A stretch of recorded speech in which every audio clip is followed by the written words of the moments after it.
Hello students, कल मैंने आपको प्रत्यावर्ती धारा के बारे में बताया था।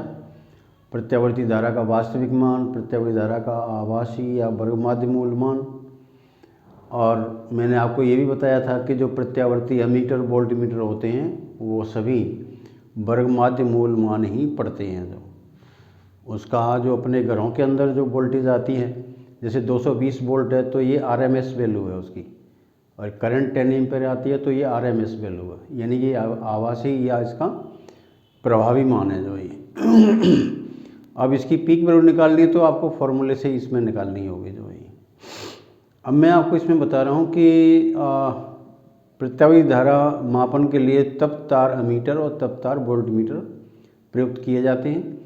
तो जो डीसी एमीटर और वोल्टमीटर होते हैं उनसे हम प्रत्यावर्ती धारा का मापन नहीं कर सकते हैं, जबकि जो एसी एमीटर वोल्टमीटर होते हैं उनसे आप डीसी धारा का मापन कर सकते हैं।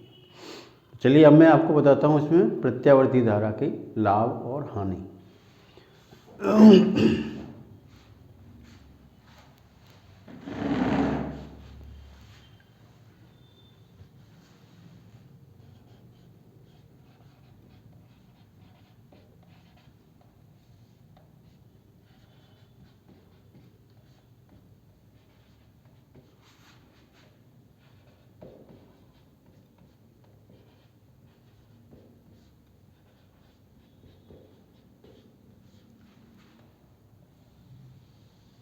प्रत्यावर्ती धारा के लाभ और हानि, benefits and losses of AC.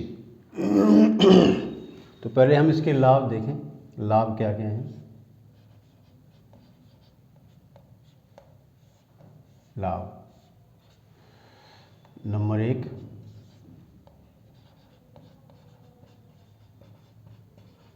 प्रत्यावर्ती धारा का उत्पादन आसान तथा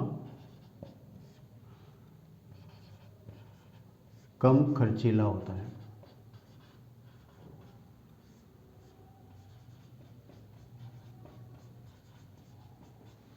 तो इसके उत्पादन के लिए हम प्रत्यावर्ती धारा जनरेटर का यूज़ करते हैं। तो प्रत्यावर्ती धारा जनरेटर जो होता है वो डीसी जनरेटर की तुलना में सस्ता होता है।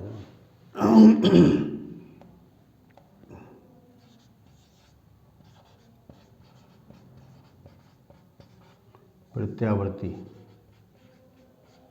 धारा जनरेटर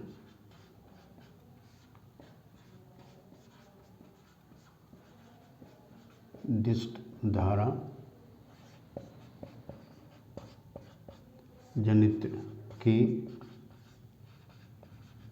तुलना में सस्ता होता है।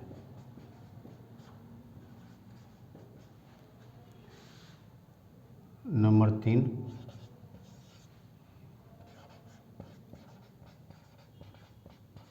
प्रत्यावर्ती धारा तथा विभव को डिस्ट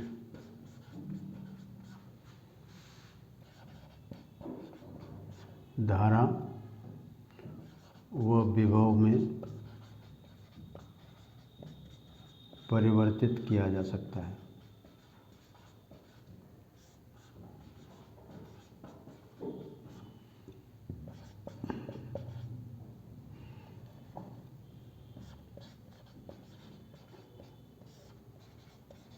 यानी हम एसी को डीसी में कन्वर्ट कर सकते हैं, एसी वोल्टेज को डीसी वोल्टेज में कन्वर्ट कर सकते हैं। तो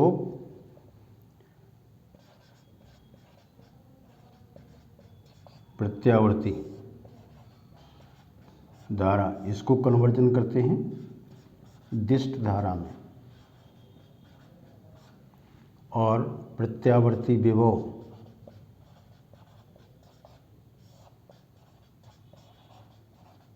इसको चेंज करते हैं डिस्ट विभव में।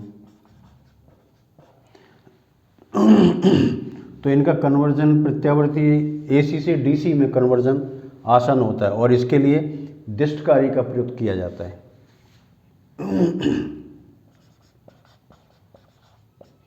इसके लिए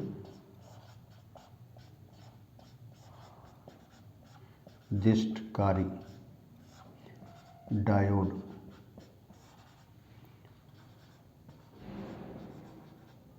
प्रयुक्त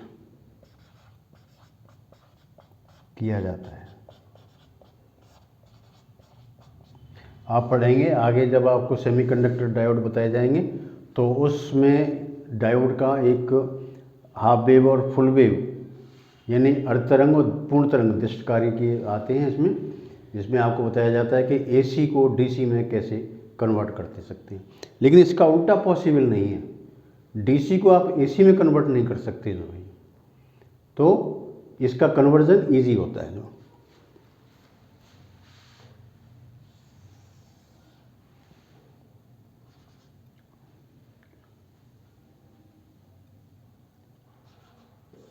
चौथा,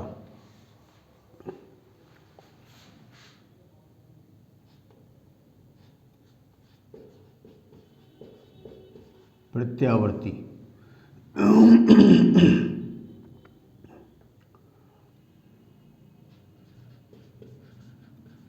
विभव व धारा का संचरण लंबी दूरी तक किया जा सकता है। आपने देखा होगा कि जैसे राजस्थान में विद्युत का उत्पादन कोटा में होता है, तो कोटा में एटॉमिक पावर प्लांट है, वहाँ पर गांधी सागर बांध है और वहाँ पर जवाहर सागर बांध है और कोटा बैराज है, तो इन सब में बिजली का उत्पादन होता है। अब कोटा से पूरे राजस्थान के अंदर बिजली जाती है, तो आपने देखा होगा बड़ी बड़ी लंबी लंबी लाइनें लगी रहती हैं जिनमें लंबे लंबे तार लगे रहते हैं, उनके खंभे भी काफ़ी मजबूत होते हैं। तो हम इसमें पावर का संचरण जो होता है, शक्ति संचरण जो होता है, वो काफ़ी लंबी दूरी तक कर सकते हैं, हजारों किलोमीटर तक कर सकते हैं इसके अंदर। तो इसका संचरण करना आसान होता है, लेकिन डिस्ट धारा का संचरण इसमें आसान नहीं होता है, इसलिए डिस्ट धारा का संचरण होना मुश्किल होता है।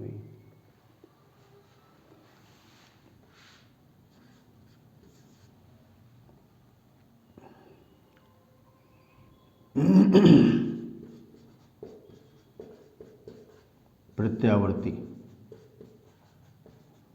विभव को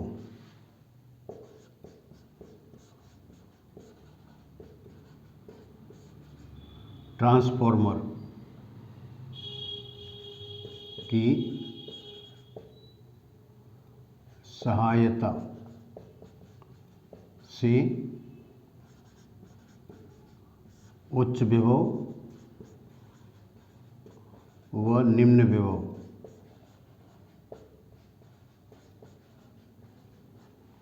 में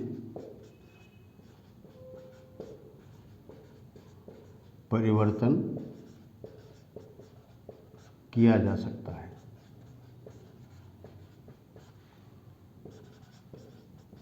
यानी जो प्रत्यावर्ती धारा होती है उसमें आप ट्रांसफार्मर लगा करके इसको हाई वोल्टेज में कन्वर्ट कर सकते हैं, लो वोल्टेज में कन्वर्ट कर सकते हैं।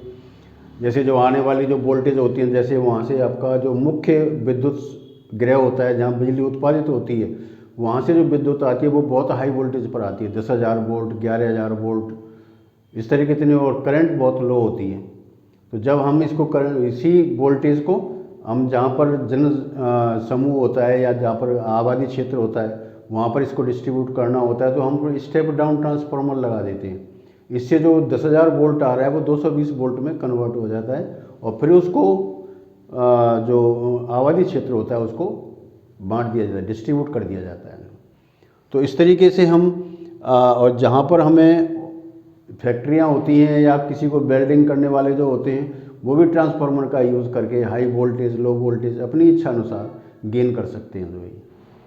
तो हम प्रत्यावर्ती विभव को ट्रांसफार्मर की सहायता से ऐसे कन्वर्ट कर सकते हैं, लेकिन दिष्ट विभव का ये परिवर्तन संभव नहीं है। तो इन दिष्ट विभव को आप निम्न से उच्च नहीं कर सकते और उच्च से निम्न नहीं कर सकते, इसलिए प्रत्यावर्ती विभव इसमें उपयुक्त नहीं है। तो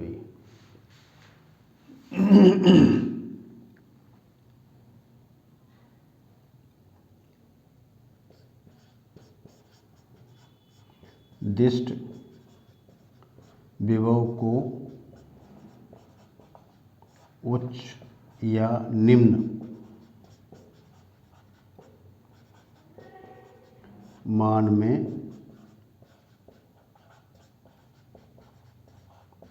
परिवर्तित नहीं किया जा सकता है।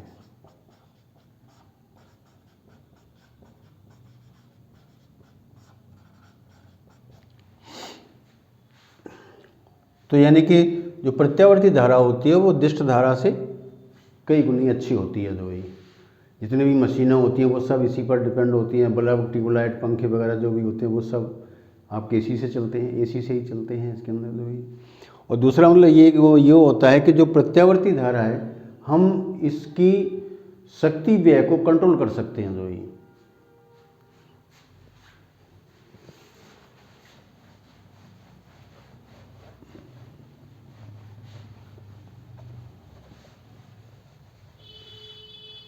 छठवां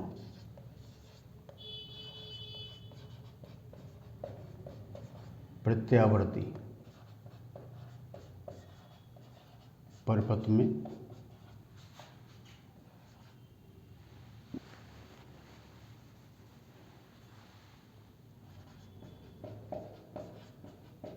औसत शक्ति व्यय को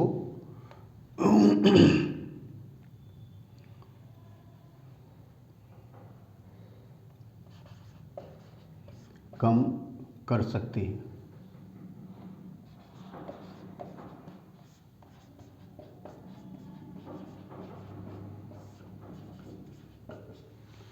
तो इसमें तो हम कंट्रोल कर सकते हैं, इसमें एक पावर फैक्टर होता है उससे कंट्रोल करते हैं इसके अंदर। आपने देखा होगा जैसे ट्यूबलाइट के अंदर जो होता है वो इसमें एक डिब्बी सी लगी रहती है, तो वो इसको कंट्रोल करने के लिए ही होती है, इसको हम चॉक कुंडली कहते हैं। तो ये पावर को कंट्रोल करने के लिए होती है।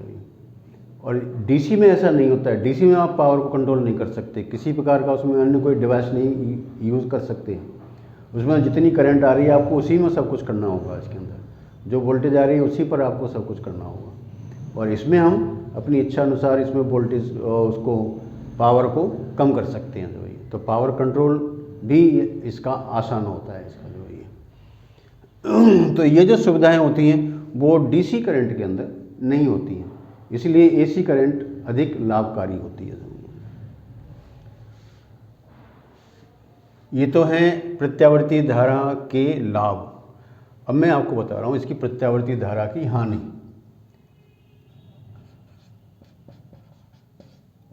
नुकसान, इससे नुकसान क्या क्या होता है?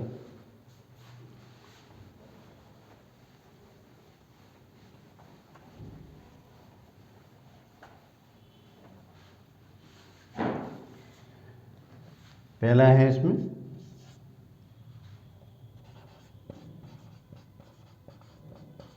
प्रत्यावर्ती धारा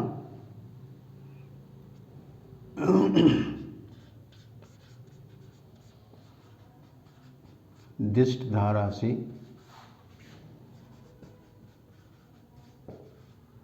अधिक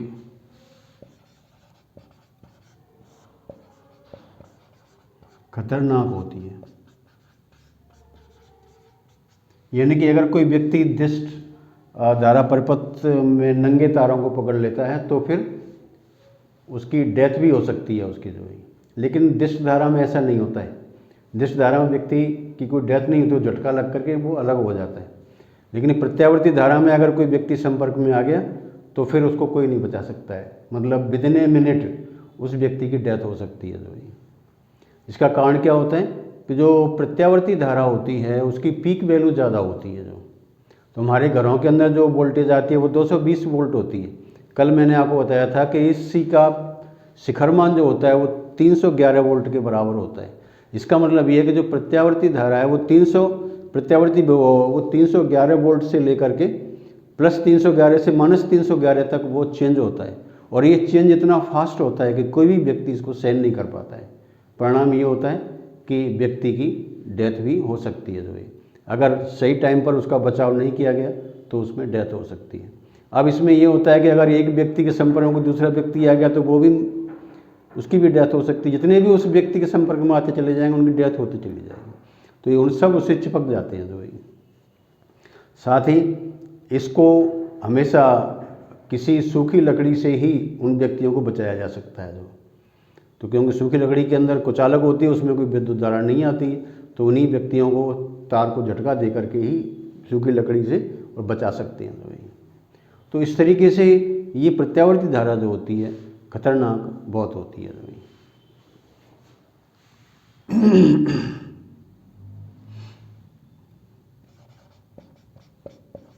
घरों में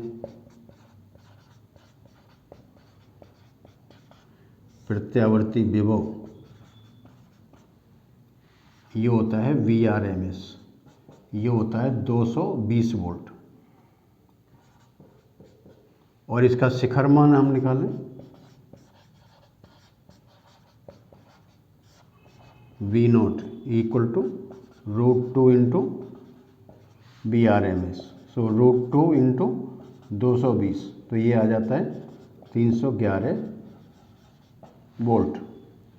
तो अब क्या होती है कि इसकी जो मान जो होता है, जो शिखर मान जो होता है वो प्लस 311 से माइनस 311 तक परिवर्तित होता है।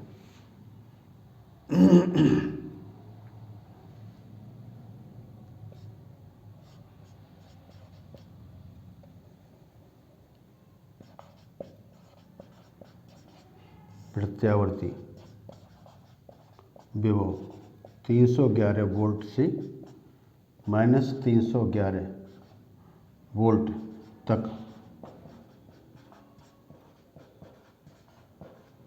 परिवर्तित होता है।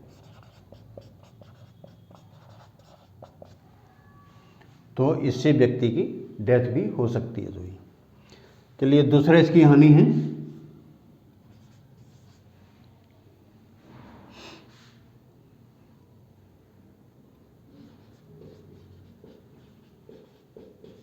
प्रत्यावर्ती धारा को विद्युत अपघटन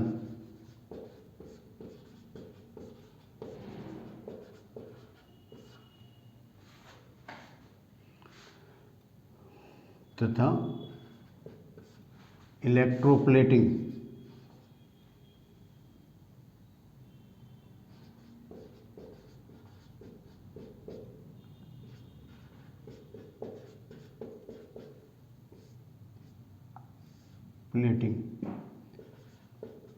के लिए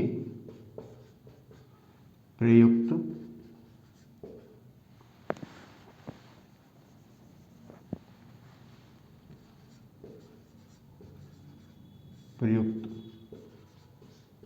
नहीं किया जा सकता है।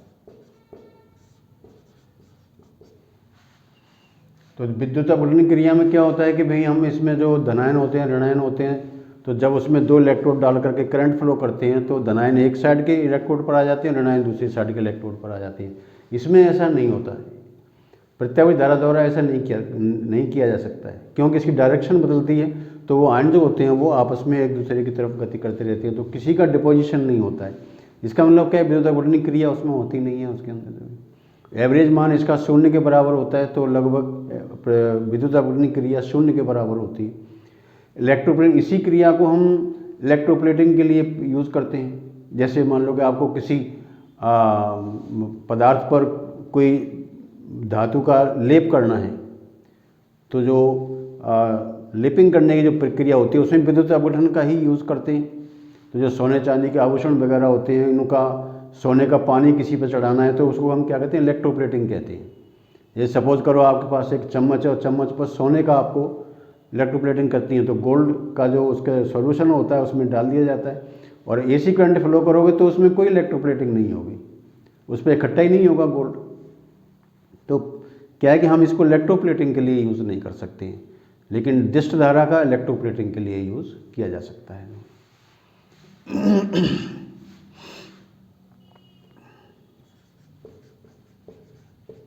इसके लिए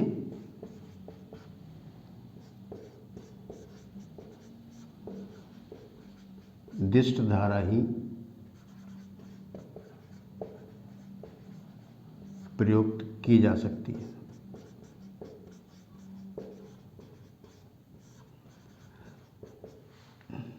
तीसरा,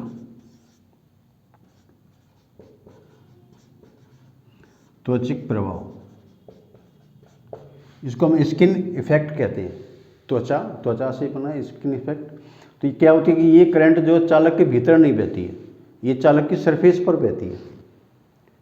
तो अगर मान लो कि जो हमारी जो है, जैसे सपोज करो कि अपनी बॉडी इसके टच में आ जाती है, तो क्या करती है, स्किन को जला देती है जो ये, तो इसी व्यक्ति की डेथ हो जाती है। तो इसमें त्वचिक इफेक्ट में यही है कि अगर किसी चालक के अंदर करंट एसी फ्लो हो रही है, तो वो एसी उस चालक के अंदर नहीं जाएगी, बल्कि उसके सरफेस पर फ्लो होती रहती है। तो इस प्रभाव को हम त्वचिक प्रभाव कहते हैं।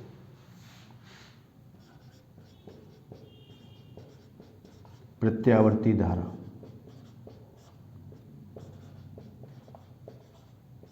चालक के बाहरी पृष्ठ पर प्रवाहित होती है।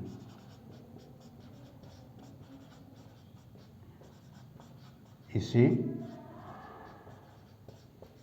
त्वचिक प्रभाव कहते हैं।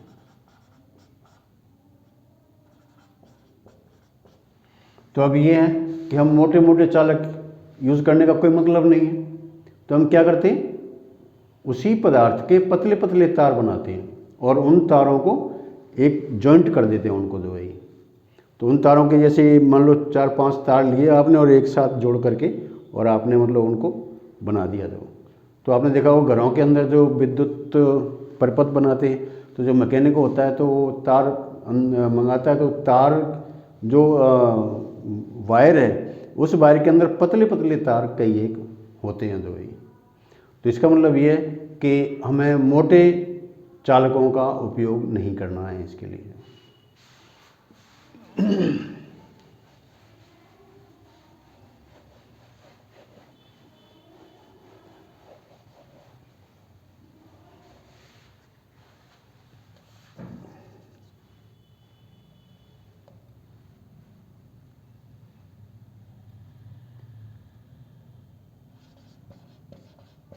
अतः मोटे चालक के स्थान पर पतले तार प्रयुक्त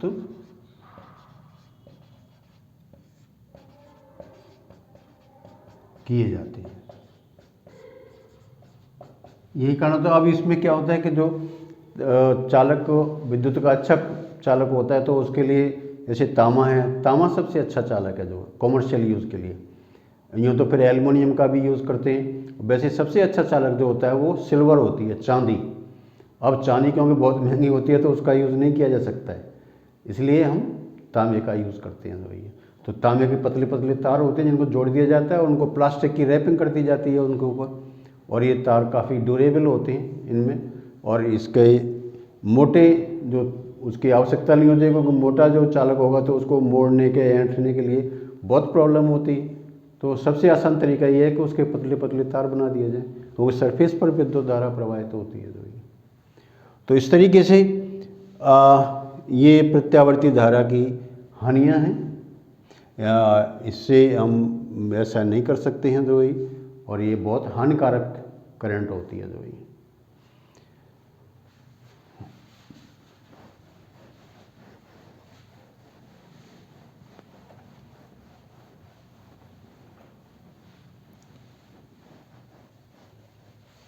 अब मैं आपको बता रहा हूँ फेज़र डायग्राम क्या होता है।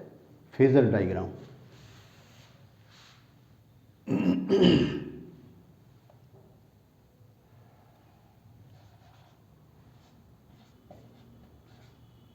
फेजर आरेख।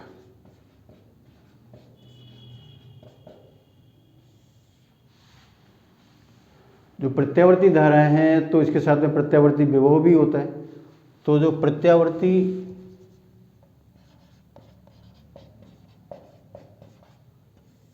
विभव ये है आपका V equal to V naught sine omega T, और प्रत्यावर्ती धारा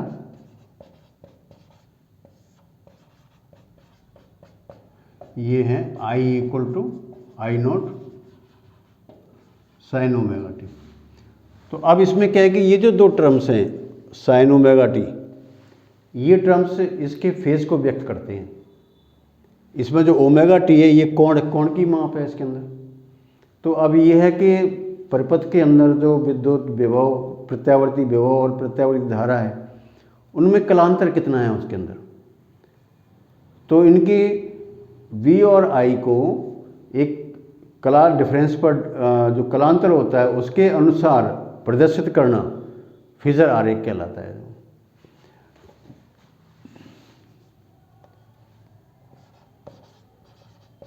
V तथा I को कलांतर के अनुसार आरेख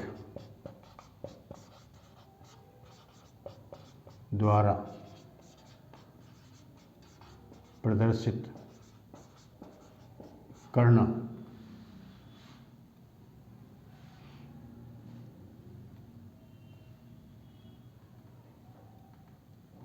प्रदर्शित करने पर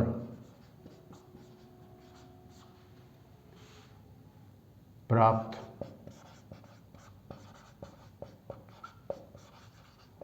आरेख को फेजर आरेख कहते हैं।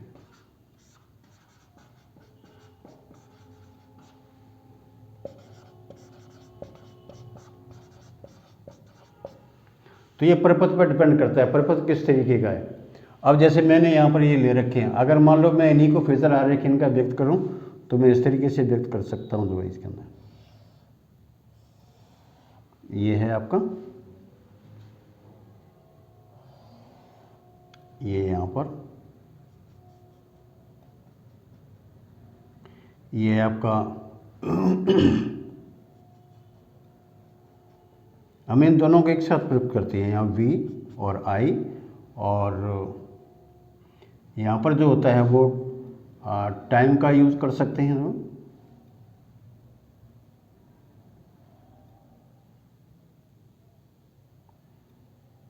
तो ये जो वैल्यू होती है इसकी जो है, ये यहाँ पर हम इस तरीके से व्यक्त करते हैं इसको। जो है ये तो ये होता है इसका V नॉट और ये इसका होता है I नॉट। तो इस समय क्या है कि ये सेम फेज के अंदर कहलाते हैं। यहाँ हम इसको थीटा या टी का रिप्रेजेंट कर सकते हैं। भाई टी। तो अब इस समय देख रहे हैं कि V और I समान प्रकार से हैं। जिस तरीके से ये चेंज हो रहा है वैसे ये भी चेंज हो रहा है। अब इसको हम एक तरंग द्वारा भी रिप्रेजेंट कर सकते हैं।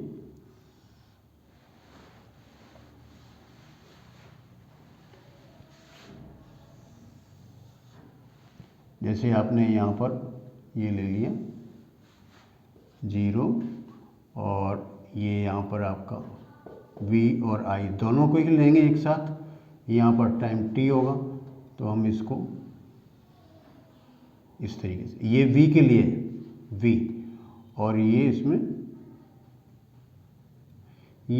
I के लिए, ये I के लिए। तो इसमें क्या है कि अगर V का मान अधिकतम होता है तो I का मान अधिकतम होता है, V का मान न्यूनतम होता है तो I का मान न्यूनतम होता है। तो ये सेम फेज के अंदर कहलाते हैं। आपकी इस तरीके से कहलाता है। इनके बीच में यहाँ पर ये जो कोण है ये इसका ओमेगा टी है दोनों के लिए। जो अब मान लो कि इसमें कोई कलांतर होता है, जैसे 90 डिग्री का कलांतर वगैरह हो, तो फिर हम इसको एक दूसरे से अलग रिप्रेजेंट करते हैं इसमें। तो भाई तो जैसे ये होता है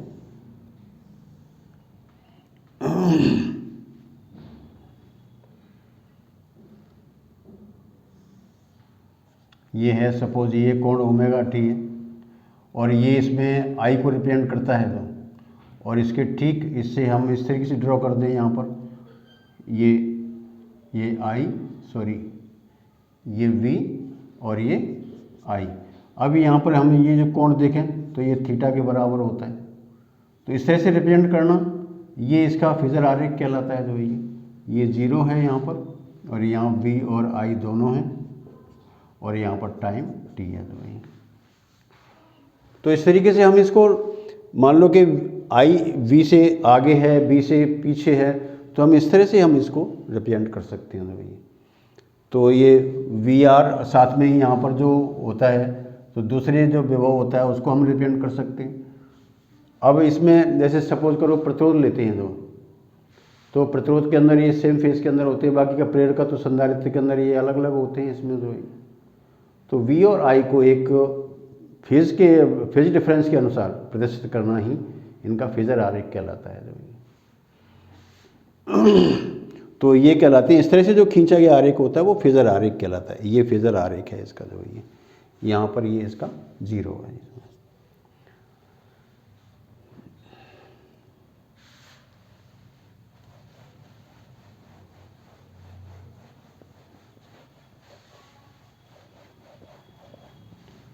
तो आप इस वीडियो को लाइक करें, शेयर करें, सब्सक्राइब करें, और अपने जो भी मित्र हैं उनको इसको शेयर कीजिएगा इसको। Thank you.